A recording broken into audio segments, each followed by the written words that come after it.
বয়স থাকতেই স্বামী স্ত্রী কোয়ালিটি টাইম এনজয় করা উচিত। ভালো কোথাও বছরে একবার ঘুরতে যাওয়া, মাসে অথবা সপ্তাহে রেস্টুরেন্টে খেতে যাওয়া ইত্যাদি। অনেক সময় টাকা পয়সা অপচয় মনে হতে পারে।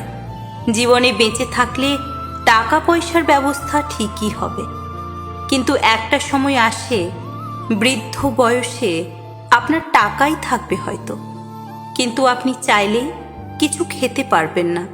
শারীরিক অসুস্থতায় ঘুরতে মন চাইলেও তখন পারবেন না। দামি জামা কাপড় চাইলেও পরতে মন চাইবে না। সন্তানের লেখাপড়া অথবা বিভিন্ন রেসপন্সিবিলিটি আসবে, তার মধ্যেও সময় বের করা যায়।